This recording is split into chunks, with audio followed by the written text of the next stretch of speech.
तो यहाँ पे हम लेक्चर सिर्फ 15 मिनट का रखेंगे, चाहे इसे 2 लेक्चर में कवर करना पड़े, 3 लेक्चर में कवर करना पड़े, लेकिन सिर्फ 15 मिनट का रखेंगे। आपका टारगेट क्या होगा? You need to study this 15 minute. आपको ये 15 मिनट का वीडियो स्किप नहीं करना है, इसे कंप्लीट देखना है। और देखने के बाद क्या करना है? फॉर एग्जाम्पल, मैं आपको पढ़ाने जा रहा हूँ कि what is the contribution of Raja Rammohan Roy in Indian tradition. इसके बारे में मैं बहुत सारे बातें बताऊंगा, जैसे कि राजा राममोहन रॉय को फादर ऑफ इंडियन रेनेसां बोला जाता है, जैसे कि उनका कुछ न्यूज़पेपर था, जैसे कि मिरातुल अकबर, जैसे कि डिफरेंट उनका आत्मीय सभा उन्होंने फॉर्म किया था, ब्रह्मो समाज उन्होंने फॉर्म किया था, कैसे क्या डिफरेंट ऑर्गेनाइजेशन, वो गिफ्ट टू मोनोथेइस्ट वो बुक लिखे थे उन्होंने।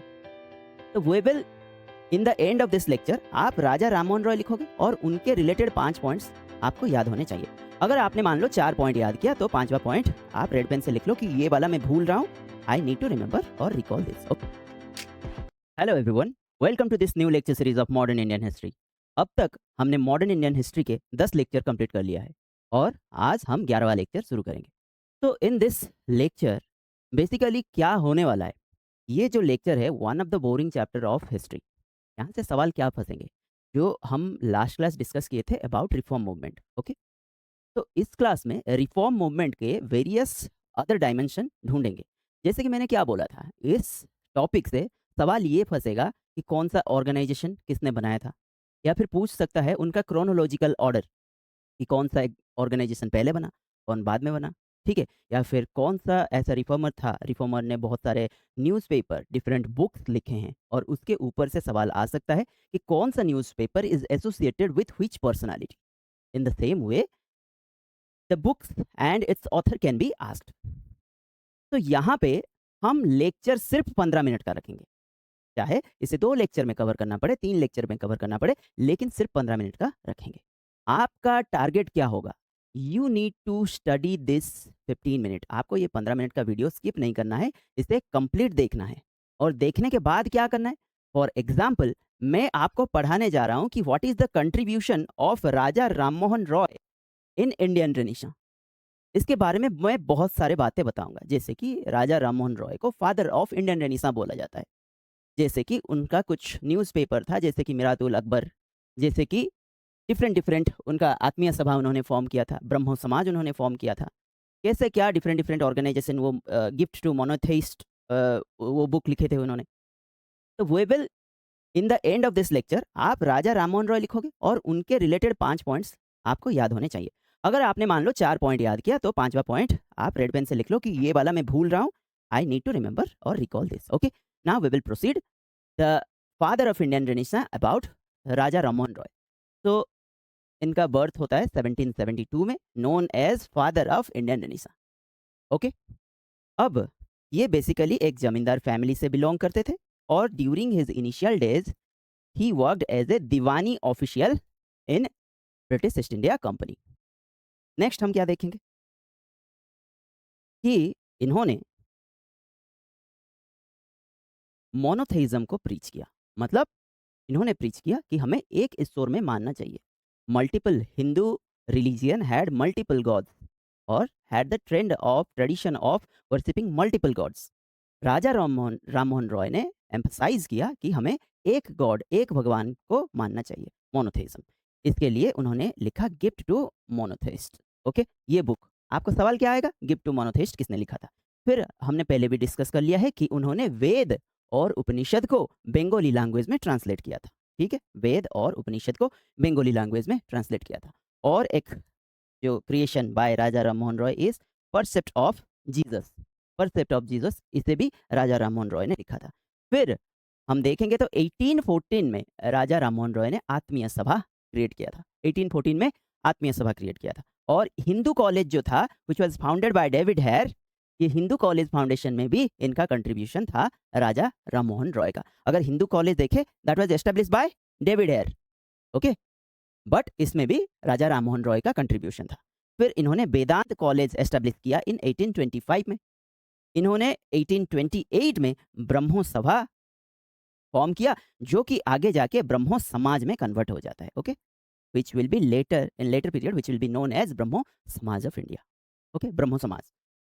नाउ इन्होंने पॉलीथेइज्म बहु ईश्वरवाद जो होता है उसे डिस्कार्ड किया।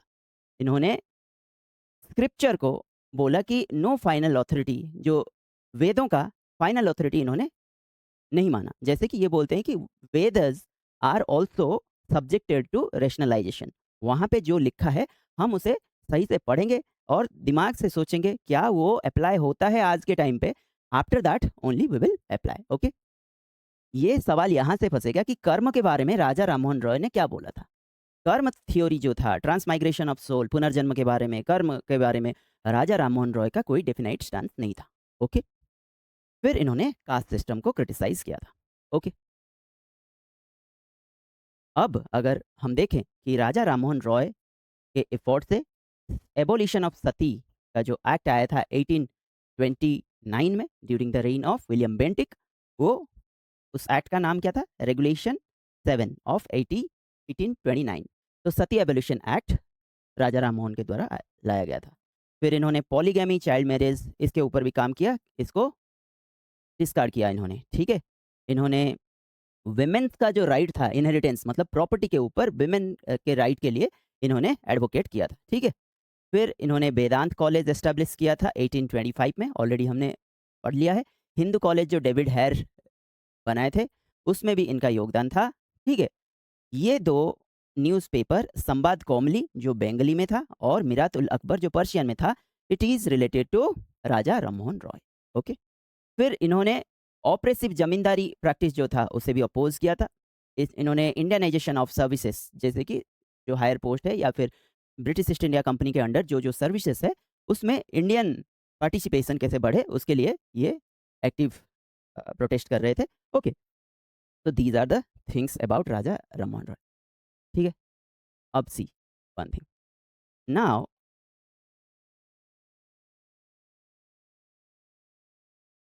How to recall. सी, मुझे क्या करना है, पहले राजा राममोहन रॉय लिखना है। ओके, मुझे यहाँ पे पहला पॉइंट लिखना है फादर ऑफ इंडियन रेनेसां। मुझे दूसरा पॉइंट लिखना है मिरात उल अकबर और संबाद कौमली, इनका न्यूज़पेपर। आप फुल लेटर में लिखना, मैं सिर्फ अभी के लिए शॉर्ट फॉर्म यूज़ कर रहा हूँ। आपको लिखना है कि इन्होंने वेदांत कॉलेज इंट्रोड्यूस किया था, वेदांत कॉलेज। ठीक है, मान लो कि मैं भूल गया कुछ पॉइंट, मान लो कि मैं गिफ्ट टू मोनोथिस्ट भूल गया, इसे आप डिफरेंट कलर में लिखना कि गिफ्ट टू मोनोथिस्ट जो उनका एक बुक था वो हम भूल गए। ठीक है, ऐसे आपको प्रैक्टिस करना है और चेक करना है कि कौन सा पॉइंट आपको माइंड में रहा, कौन सा माइंड में नहीं रहा। ओके, तो let us have some basic understanding right now. यहाँ पे ही मुझे लिखना पड़ेगा since there is no space. पहले ब्रह्मो समाज ये राजा राम मोहन रॉय करते हैं। ठीक है, अब Devendranath Tagore who is the father of Rabindranath Tagore, क्या मैं बोला? देवेंद्रनाथ टैगोर। देवेंद्रनाथ टैगोर जो कि तत्वबोधिनी सभा के फाउंडर हैं, वो बाद में ब्रह्मो समाज का लीड लेते हैं। ओके, ब्रह्मो समाज को लीड करते हैं वो कौन? देवेंद्रनाथ टैगोर। फिर देवेंद्रनाथ टैगोर के सामने केशव चंद्र सेन नामक एक व्यक्ति आते हैं जो कि बहुत डायनामिक और जो कि देवेंद्रनाथ टैगोर के नज़र में एक योग्य व्यक्ति थे, जो कि ब्रह्मो समाज का ट्रेडिशन को हैंडल करने के लिए कैपेबल थे। तो देवेंद्रनाथ टैगोर ने कार्यभार किसको सौंपा? केशव चंद्र सेन को। ओके, केशव चंद्र सेन को। केशव चंद्र सेन ने चाइल्ड मैरिज के ऊपर बहुत काम किया। उनके टाइम पे नेटिव मैरिज एक्ट आया। ठीक है, मैरिज एक्ट आया जहाँ पे कि एज ऑफ मैरिज को थोड़ा बढ़ा दिया गया। ओके, तो अब तक मैंने क्या बोला? ब्रह्म समाज के फाउंडर है Raja Ram Mohan Roy. Okay, later period में Debendranath Tagore, father of Rabindranath Tagore, leads the organization और उनके नज़र में एक डायनामिक पर्सनालिटी आते हैं केशव चंद्र सेन। केशव चंद्र सेन के टाइम पे ब्रह्म समाज के डिफरेंट ब्रांचेस थ्रू आउट और across various parts of India open हो गए। मतलब he was definitely a dynamic person. Okay, however there arose a rift between Devendranath Tagore and Keshav Chandra Sen. Since Keshav Chandra Sen थोड़ा ज़्यादा ही reformist थे और we can say radicalist थे, वो changes को कुछ डिग्री अप जाके कर रहे थे, तो केशव चंद्र सेन और देवेंद्रनाथ टैगोर के बीच में थोड़ा रिफ्ट आया। तो देवेंद्र केशव चंद्र सेन ने अपना ऑर्गेनाइजेशन बनाया ब्रह्म समाज ऑफ इंडिया, ब्रह्म समाज ऑफ इंडिया। अब जो ओल्ड ब्रह्म समाज था उसे आदि ब्रह्म समाज का नाम दिया गया, आदि ब्रह्म समाज, इसी का नाम दिया गया बाय देवेंद्रनाथ टैगोर। अब ब्रह्म समाज का स्प्लिट हो गया। I want to recall you one thing कि Keshav Chandra Sen was the person who was advocating against the child marriage. In his effort, the Native Marriage Act came, जहां पे कि बोला गया था कि चाइल्ड मैरिज को कंडेम किया गया था। ओके, तो लेटर पीरियड क्या होता है, केशव चंद्र सेन अपने ही 13 इयर्स के डॉटर को कुछ बिहार के राजा के साथ मैरिज करवा देते हैं। तो केशव चंद्र सेन जब ऐसे स्टेप्स लेते हैं तो केशव चंद्र सेन के जो फॉलोअर थे वो उनसे सेपरेट हो जाते हैं, और जैसे कि आनंद मोहन बोस ये बनाते हैं अपना एक ऑर्गेनाइजेशन जिसे बोला जाता है साधारण ब्रह्मो समाज। I think this is clear. मैंने 3-4 बात बताए। पहले तो आई टॉक्ड अबाउट राजा राम मोहन रॉय, फिर ब्रह्मो समाज, फिर देवेंद्रनाथ टैगोर के टाइम पे क्या हुआ, फिर how Devendranath Tagore brought Keshav Chandra Sen, then how the rift between Devendranath Tagore and Keshav Chandra Sen occurred, and what is Adi Brahmo Samaj and what is Brahmo Samaj of India। और फिर मैंने बोला कि फिर केशव चंद्र सेन ने ऐसा क्या स्टेप लिया जैसे कि साधारण ब्रह्म समाज जैसा ऑर्गेनाइजेशन उभर के आया।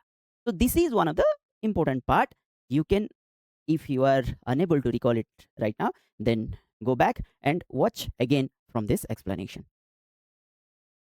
Let us now go to the slide and start our discussion। So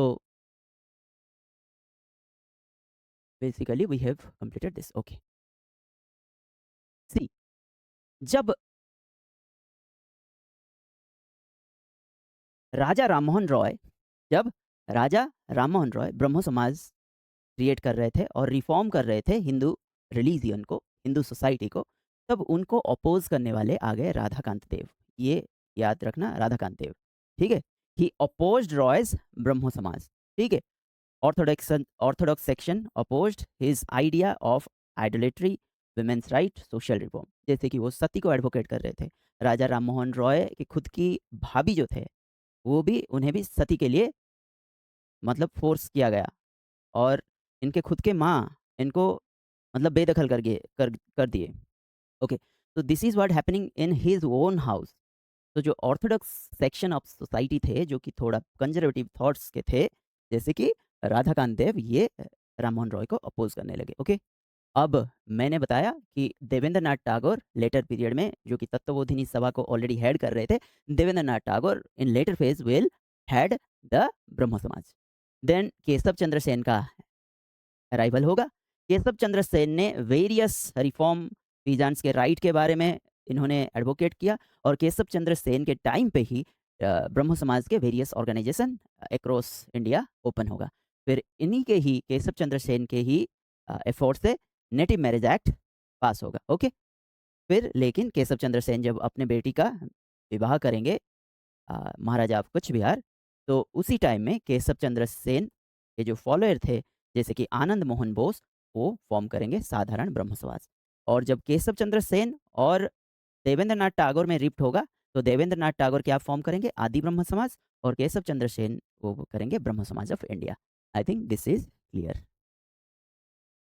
फिर हम आगे देखेंगे कि एक बॉम्बे में और महाराष्ट्र में दूसरा ऑर्गेनाइजेशन आएगा जो कि प्रार्थना समाज। प्रार्थना समाज का जो फाउंडर है वो कौन है, आत्माराम पांडुरंग। इनके भाई होंगे दादोबा पांडुरंग, जिनको हम आगे डिस्कस करेंगे। तो प्रार्थना समाज के फाउंडर सिंपल कौन है, आत्माराम पांडुरंग। प्रार्थना समाज के जो मेंबर्स थे, who were the personalities those were associated with प्रार्थना समाज, एम.जी. राणादे, आर.जी. भंडारकर, एन.जी. चंदवाकर, ये सब प्रार्थना समाज के साथ रिलेटेड थे। और प्रार्थना समाज का 4 पॉइंट एजेंडा क्या था, disapproval of caste system, caste system को मानेंगे नहीं है, वुमेन एजुकेशन पे फोकस, विडो रीमैरेज पे फोकस, और एज ऑफ मैरिज को बढ़ाने की बात ये कर रहे थे। ठीक है, तो प्रार्थना समाज के बारे में हमें क्या याद रखना है? आत्मारंग और पांडुरंग। ओके, अब आत्मारंग पांडुरंग एक ही नाम है, not double. Now we will see young Bengal movement, जो कि 1820s और 1830s के बीच में बंगाल में होता है। ठीक है, लेट 1820s और अर्ली 1830s में बंगाल में होता है young Bengal movement by Henry Vivian Derozio. Okay, तो ये बेसिकली बहुत रेडिकल अप्रोच ले रहे थे। इन्होंने कौन से चीज़ को प्रमोट किया? Derozio was inspired by French revolution. उन्होंने वो फ्रेंच रिवॉल्यूशन से इंस्पायर थे, और हमें पता है कि फ्रेंच रिवॉल्यूशन वही चीज़ है जहाँ से कि लिबर्टी, इक्वलिटी, फ्रैटर्निटी ऐसे आइडियाज़ डेवलप होके आए थे। तो definitely he will advocate these liberty, equality and other things. इन्होंने इंडियंस का रिप्रेजेंटेशन इन हायर सर्विसेज के लिए एडवोकेट किया था।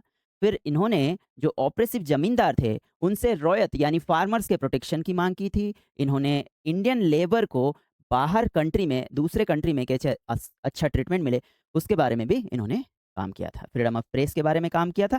और ट्रायल जो हो रहा था, जो जैसे कोर्ट केस हो रहा था, वो जूरी के सामने, मतलब जूरी मतलब एक ग्रुप ऑफ पीपल, उनके सामने एक जज होता है और ग्रुप ऑफ जजेस को जूरी बोला जाता है, उनके सामने वो ट्रायल हो, ऐसा उन्होंने प्रोटेस्ट किया था। ओके, इनका बेसिकली विवियन डेरोजियो का जो प्रोटेस्ट था, जो रिफॉर्मिस्ट मूवमेंट था, ये ज़्यादा दूर चल नहीं पाया। रीज़न बिंग, इनको जो मासेस का सपोर्ट होता है, इनका कनेक्शन लोअर लेवल पे बन नहीं पाया जितना बनना था।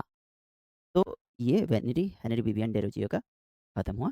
अब आते हैं one of the greatest personality of Indian history, Ishwar Chandra Vidyasagar. Ishwar Chandra Vidyasagar पहले तो ये संस्कृत कॉलेज के प्रिंसिपल थे। फिर इन्होंने डेमोक्रेटाइजेशन ऑफ एजुकेशन शुरू किया, जो एजुकेशन पहले it was confined to the upper class Brahmans only. By his effort the colleges were also open for non Brahmans. Okay, इन्होंने बंगाली लैंग्वेज में एक बुक लिखा, बर्ण परिचय। बर्ण परिचय is basically related to the basic understanding of letters और alphabets in Bengali language। ठीक है, और सबसे ज्यादा कंट्रीब्यूशन रहता है ईश्वर चंद्र विद्यासागर का in the field of window marriage and girls education. जैसे कि उनके टाइम पीरियड में 35 गर्ल्स स्कूल का एस्टेब्लिशमेंट उन्होंने किया था, जहां से कि ज्यादातर स्कूल उन्हीं के मनी से रन कर रहा था। ओके, और वो सेक्रेटरी ऑफ बैथियन स्कूल भी थे। तो these were something about Ishwar Chandra Vidyasagar. Okay, और उन्हीं के एफर्ट के बदौलत विडो मैरिज एक्ट भी आया। ओके, फिर और एक इंपॉर्टेंट पर्सनालिटी के बारे में आते हैं, बाल शास्त्री जांबेकर। बाल शास्त्री जांबेकर को मराठी लैंग्वेज, जो फादर ऑफ मराठी जर्नलिज्म बोला जाता है। दर्पण न्यूज़पेपर उनका आया था। ठीक है, तो ये ब्राह्मणिकल ऑर्थोडॉक्सी जो है, जो कि ब्राह्मण सी सब चीज़ को दबा के रखे हैं, सबसे ऊपर बैठे हुए हैं, इनका सेल्फ क्रिएटेड जो चीज़ था, इसको अपोज किए बाल शास्त्री जांबेकर। फिर इन्होंने सोशल रिफॉर्म लाया थ्रू जर्नलिज्म इन बॉम्बे, इसीलिए इन्हें फादर ऑफ मराठी जर्नलिज्म भी बोला जाता है। और क्या क्या चीज़ इन्होंने शुरू किया? दिग्दर्शन जो न्यूज़पेपर है, ये भी बाल शास्त्री जांबेकर शुरू किए। और ये native general library in Bombay, ये भी बाल शास्त्री जांबेकर ने शुरू किया। और he is the first professor of Hindi at Elphinstone college, और ये कोलाबा ऑब्जर्वेटरी के डायरेक्टर भी रहे। तो बाल शास्त्री जांबेकर जब हम हेडिंग देंगे when practising, what we need to learn और मेमोराइज, कि दर्पण, दिग्दर्शन, कोलाबा ऑब्जर्वेटरी, ये सब रिलेटेड टू बाल शास्त्री जांबेकर। ओके, अब हम पढ़ेंगे परमहंस मंडली।